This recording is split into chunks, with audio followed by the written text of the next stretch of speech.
दुनिया में जब एक ऐसा खतरनाक डेडली ज़ॉम्बी वायरस फैल गया जो कि इंसानों को ज़ॉम्बीज में बदलने लगा, तो बचे हुए इंसान अपने शहर छोड़कर बर्फ से ढके हुए टाउन की तरफ जाने लगते हैं, क्योंकि उन जगहों पर इन ज़ॉम्बीज का असर नहीं था। लेकिन आगे क्या होता है जब ये ज़ॉम्बी उस ठंडे वातावरण में भी खुद को ढाल लेते हैं ताकि वह इंसानों का शिकार कर सकें। तो चलिए जानते हैं पूरी कहानी की शुरुआत होते ही हमने कुछ बसों को देखा जिसमें कि कुछ लोग बैठ के हार्मनी सिटी की तरफ जा रहे थे। बस में मौजूद सभी लोग काफी डरे हुए थे और साथ ही इनके साथ यहाँ 2 सोल्जर भी थे जो कि सभी से शांत रहने के लिए कह रहे थे। यहीं हमने एमा नाम की एक औरत की छोटी बच्ची लू को भी देखा जो कि बार बार रोए जा रही थी। एमा उसे काफी चुप कराने की कोशिश करती है लेकिन वह चुप नहीं होती। तभी इनकी बस के आगे वाली बस रुक जाती है तो एक सोल्जर चेक करने बाहर जाने लगा। अब काफी देर तक उसके वापस न आने के बाद जब दूसरा सोल्जर चेक करने गया तभी उस पर एक इन्फेक्टेड आदमी ने आकर हमला कर दिया और साथ ही वह उस बस में भी घुसने की कोशिश करने लगा। लेकिन जैक और पैट्रिक नाम के 2 आदमियों ने उसे बाहर धकेल दिया। पैट्रिक और जैक अच्छे दोस्त हैं और साथ ही पैट्रिक एमा का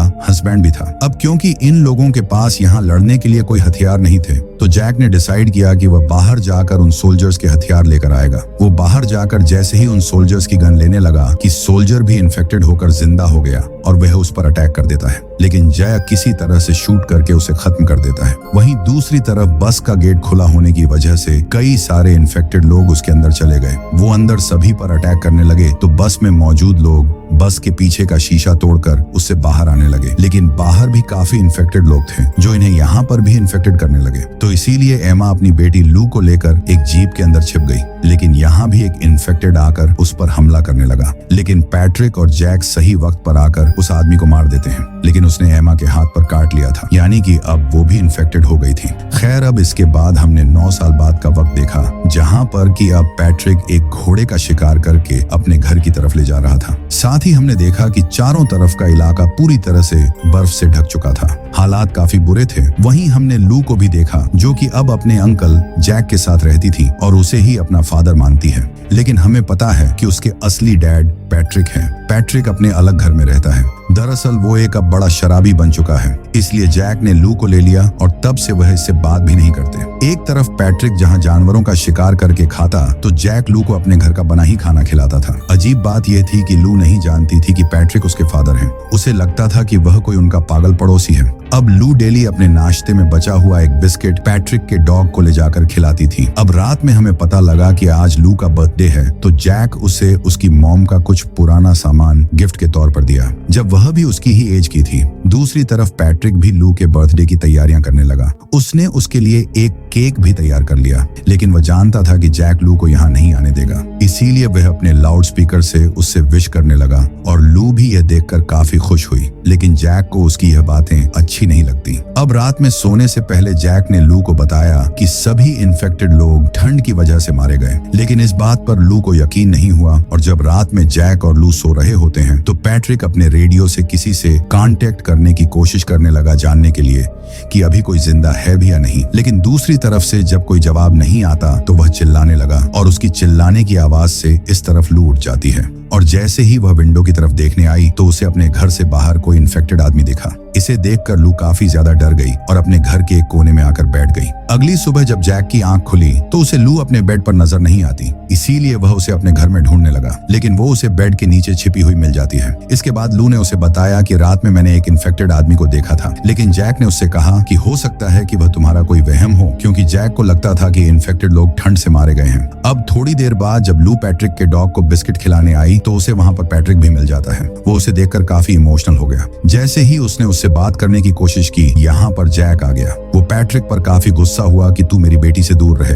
खैर, अब इसके बाद पैट्रिक अपने डॉग को लेकर शहर के खाली पड़े मॉल से कुछ सामान लेने चला गया। वो जब यहाँ सामान देख रहा था तभी उसे अपने आगे एक लोमड़ी की लाश दिखी जिसे कोई अपना निवाला बना रहा था। पैट्रिक समझ गया कि यहाँ कोई इन्फेक्टेड है, इसीलिए वह यहाँ से दूर भागने लगा। वो अपनी स्नोवेल से यहाँ से भाग ही रहा था, तभी रास्ते में पड़े पेड़ से उसकी उसकी गाड़ी टकरा गई जिससे वह बेहोश हो गया और जब उसे होश आया तो वह इन्फेक्टेड आदमी उसके ऊपर था। हमने देखा कि वह इन्फेक्टेड लोग काफी खौफनाक अजीब बन चुके हैं। उनकी आंखें तो चली गई हैं, लेकिन वह अपने कानों से सब चीज को फील करते हैं। इसीलिए पैट्रिक उसके सामने चुपचाप पड़ा रहा तो वह इन्फेक्टेड उसके जाने के बाद ही पैट्रिक अपनी गाड़ी लेकर जैक को वार्न करने के लिए आने लगा। दूसरी तरफ जैक लू को बंदूक चलाना सिखा रहा था। तभी उसे पैट्रिक शॉट फायर करता हुआ दिखाई दिया जो कि उसे भागने को बोल रहा था, लेकिन शॉट फायर की आवाज सुनकर वो इन्फेक्टेड आकर पैट्रिक पर हमला कर दिया और यह देखकर लू जैक से पैट्रिक की मदद करने को कहने लगी। इसीलिए जैक उसे जल्दी से अंदर भेजता है और इसके बाद बंदूक उठाकर उस इन्फेक्टेड पर निशाना लगाने लगा,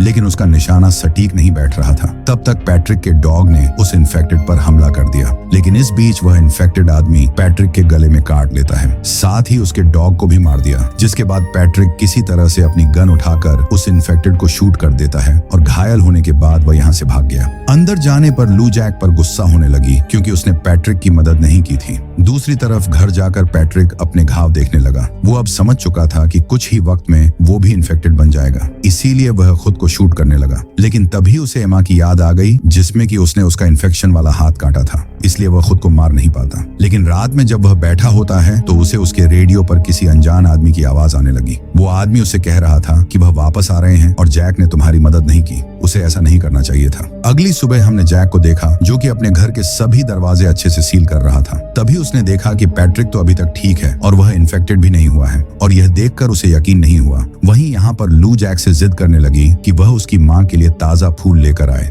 नहीं तो वह खुद बाहर जाकर ले आएगी। इसीलिए जैक को उसकी बात माननी पड़ी और वह फूल लेने के लिए चला गया। तभी उसे यहाँ रास्ते में पैट्रिक का गिफ्ट मिला जो कि उसने लू के लिए तैयार किया था। खैर जैक ने उसे अपने पास रख लिया। अब कुछ दूर आगे जाने पर उसे एक सुनसान घर मिला, जहाँ जाकर वह उस घर के पास मौजूद फूलों को लू के लिए ले लेता है। दूसरी तरफ हमने पैट्रिक को देखा जो कि घर में अपने रेडियो से बात कर रहा था, तो रेडियो से कह रहा था कि वह जैक को मार दे क्योंकि उसने उसकी हेल्प नहीं की, लेकिन पैट्रिक ऐसा करने से मना कर देता है। दरअसल वो रेडियो पर खुद से ही बातें करता था क्योंकि अकेलेपन और डिप्रेशन की वजह से वह ऐसा हो गया था। दूसरी तरफ जैक ने वो फूल लाकर लू को दिए जिन्हें देखकर वो काफी खुश हो जाती है और आधे फूल अपनी माँ के फोटो के आगे रखे और आधों को लेकर घर के बाहर आ गई, जिससे कि वो उन्हें पैट्रिक की डॉग की कब्र पर रख सके।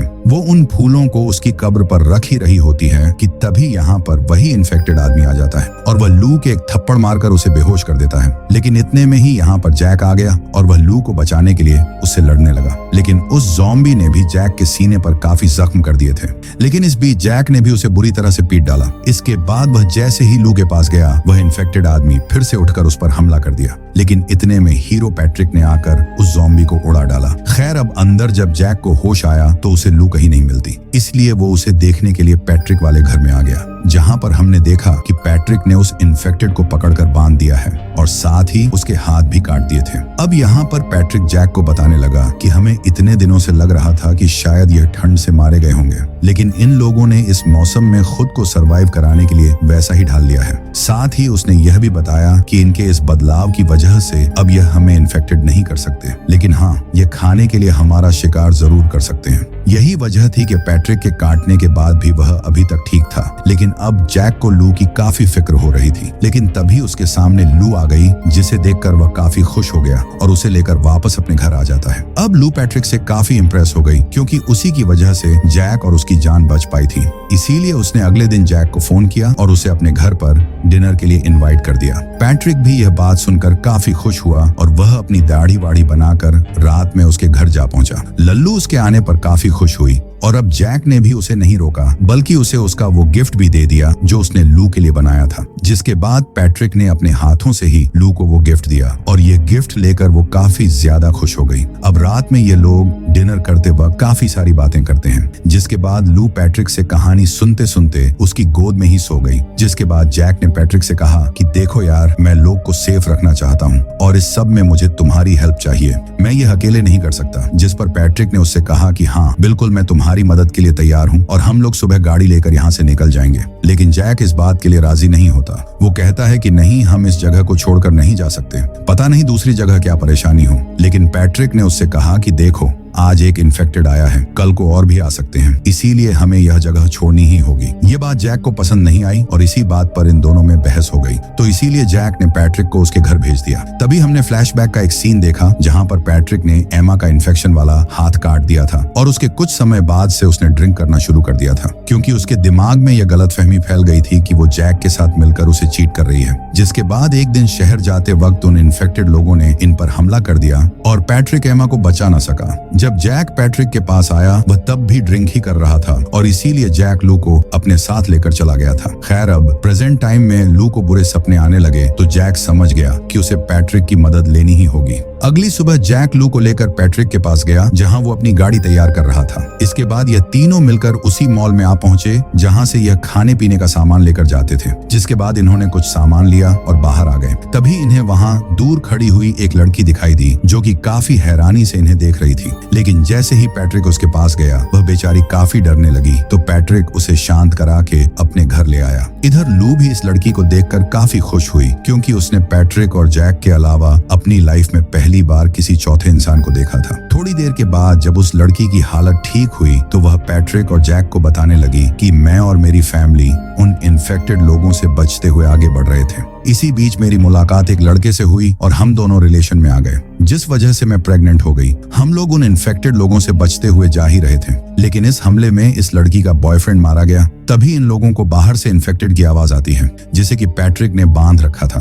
वो यह आवाज सुनकर काफी डर गई और पैट्रिक की गन उठाकर उसे बाहर जाकर शूट कर देती है। लेकिन ऐसा करते ही इन लोगों को अपने आसपास के एरिया से इन्फेक्टेड लोगों की आवाजें आने लगी। ये देखकर उस लड़की ने कहा कि इसी इन्फेक्टेड ने आवाज देकर उन्हें यहाँ बुला लिया है। जिसके बाद ये सभी लोग अच्छे से अपने घर को चारों तरफ से बंद करते हैं और सभी लोग अपने हथियार तैयार करने लगे। अब इतने में ही इनके चारों तरफ शांति वाला माहौल बन गया। जिसके बाद इन्फेक्टेड घर की छत से अंदर आने की कोशिश करने लगे तो जैक लोग को घर के बेसमेंट में भेज देता है और दरवाजा बंद कर देता है। वहीं दूसरी तरफ खिड़कियों से वो इन्फेक्टेड लोग हमला करने लगते हैं और अब पैट्रिक और उस लड़की ने शूट करके उन्हें मारना शुरू कर दिया। अब बेसमेंट में लू अपने छिपने की जगह ढूंढने लगती है, लेकिन तभी वहां पर एक इन्फेक्टेड आदमी आ गया जिसे देखकर वह बुरी तरह डर जाती है। लेकिन वो उसके सामने शांत रही, जिसके बाद वो किसी तरह से उसे एक बॉक्स में बंद कर देती है। उधर बेसमेंट में एक और इन्फेक्टेड था और जब जैक ने दरवाजा खोला तो उस पर हमला कर दिया। वो उसे शूट करता है लेकिन उसकी बुलेट सब खत्म हो चुकी थी। अब पैट्रिक भी उन्हें रोकने में लगा हुआ था। इतने में ही वह लड़की जाकर पैट्रिक के रेडियो पर तेज आवाज में म्यूजिक बजा देती है, जिससे इन्फेक्टेड को तकलीफ होने लगी और उन्हें मारने का आसान मौका भी मिल गया और वह एक स्टैंप मशीन लेकर अंदर आने वाले इन्फेक्टेड लोगों को मारने लगी।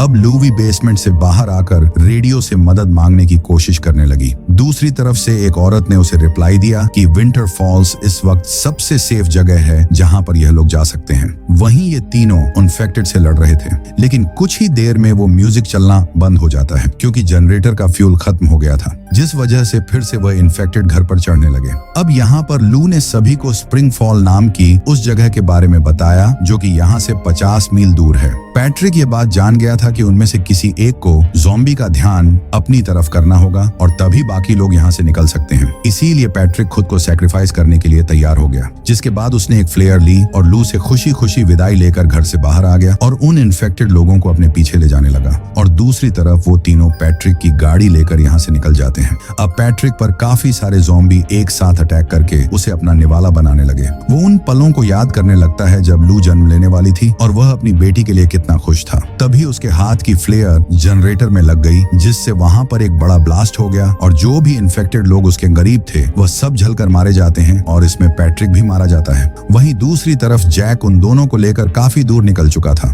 तभी उन्हें उगता हुआ सूरज दिखता है जो कि लू ने अपनी जिंदगी में पहली बार देखा था और यह उनकी जिंदगी की एक नई उम्मीद, नई जिंदगी की सुबह थी। और इसी के साथ यह फिल्म भी यहाँ खत्म हो गई।